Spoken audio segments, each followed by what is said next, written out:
Hello po, kuya. Hello. Laro po tayo. Ay, hindi pwede. Alis ako eh. Oh! Sige na. Ito yung sa'yo, airplane. Ito yung sa akin. Kunwari, babarilin ko yung airplane, ha?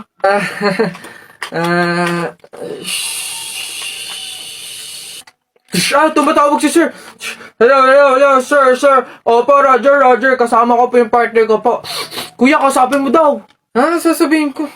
Ano ba yun naman kasi? Yes, sir. Kuya, may dala nga pala akong pagkain. Oh, pagkain? Akin, pingi. Eto kuya, ginawa namin to ni Princess kanina eh. Masarap yan. Ayoko na. Uy, kuya! Gandang hapon. Pogi mo ngayon. Di kita nakilala. Grabe talaga, lakas talaga ng dating mo. Kuya, pwede ba kaming lumabas saglit? Kasi magbibideo na kami ng assignment. Super duper, saglit lang talaga. Ay, hindi. Pasok. Baka mapagalitan pa ako. Kuya, saglit lang talaga. As in, wala pa nga 5 minutes. Super duper to the over. Saglit lang talaga. As in, hindi kami magtatagal. Good take lahat. Walang take 2. As in, dali na, saglit lang, deadline na namin mamaya. Sige na, bilisan nyo lang ha. Thank you. The best ka talaga. Game na. Ikaw na mauna ka na. Okay, 1, 2, 3.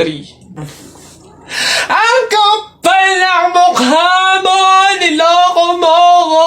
Paano mo nagawa sa akin to? Lahat binigay ko sa'yo, ha? Kuya, 20 pesos na fishball, maanghang yung sauce. Dali. Sige, ngayon ka magpaliwanag. Ako naman. Go. Bakit? Ako lang ba nagloko? Di ba ikaw din? Nung mga panahon na wala ka. Wala kang malapitan dahil nandun ka sa mga ex mo, di ba? Kuya, scramble yung tikten tapos mangga, dami mo ng alamang. Sige, ngayon mo isumbat sa akin lahat. Okay na po. Thank you po. Hoy! Pasok! Ito pa. Uy, gagi na kita. Takbo!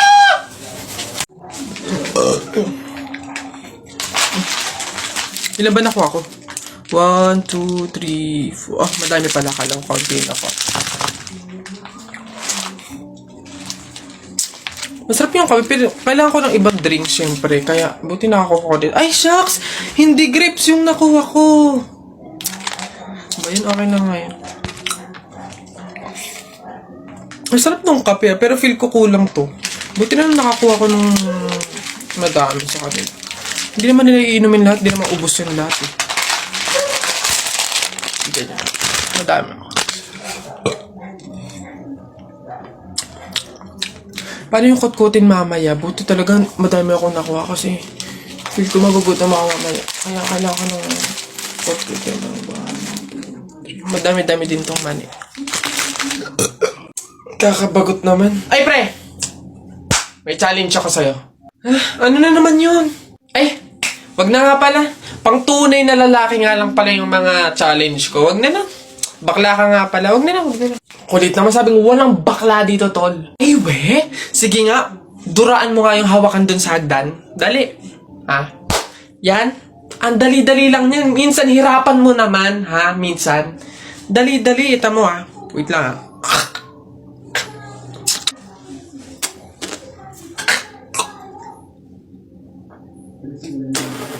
Ayun. Sabi na.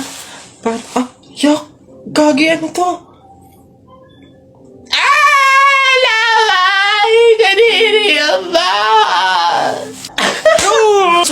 Nice one down.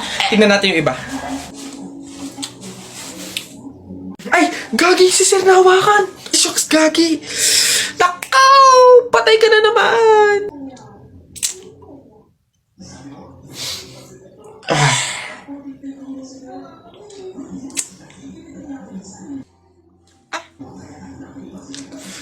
Pumunta kayo sa guidance.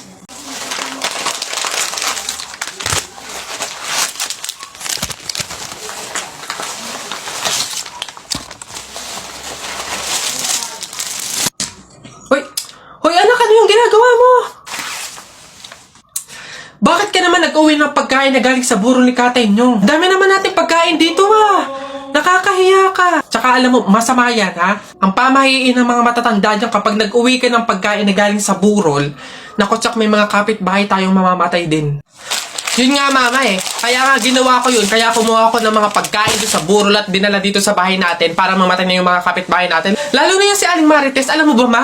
Sabi, narinig ko, hindi ka na daw virgin. Anong sabi? Hindi na ako virgin? Kumuha ka ng karton tsaka ng sako. Pumunta tayo sa burol ni Katay yung kunin mo lahat ng pagkain doon. Pre, patay ako. Oh, bakit? Bagsak ako sa lahat ng exam. As in, lahat ng subject bagsak ako. Paano nangyari yun? Ginawa mo ba yung sinabi kong pamahiin sa'yo na kapag may exam, maglagay ka ng libro sa ilalim ng unan bago matulog? Yun nga ginawa ko naman yung sinabi mong pamahiin Kaso, ewan ko ba't hindi gumana?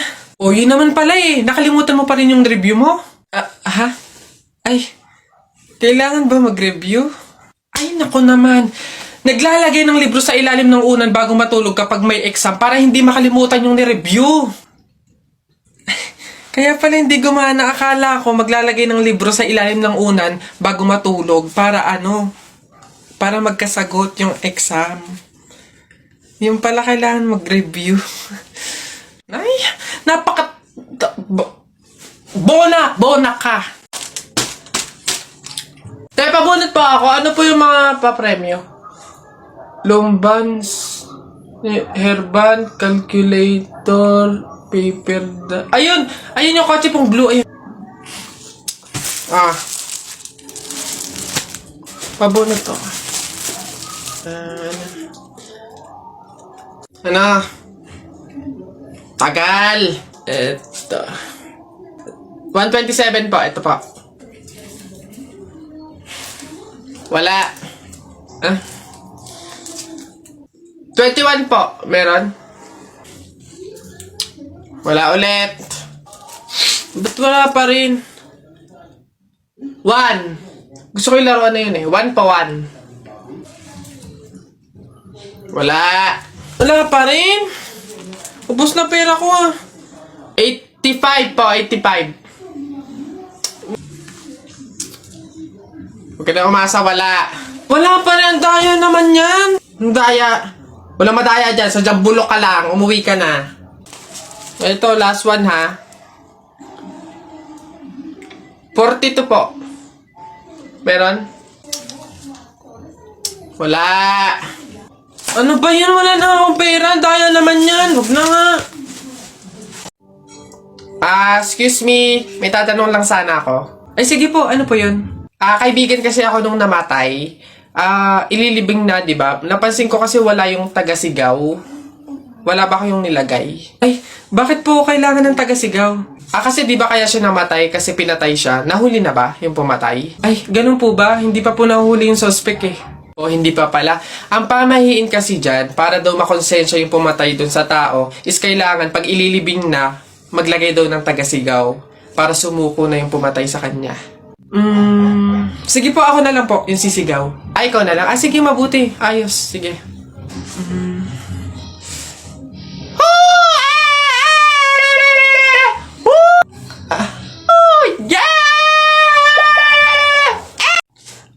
Iha, ikaw ba yung asawa nung namatay?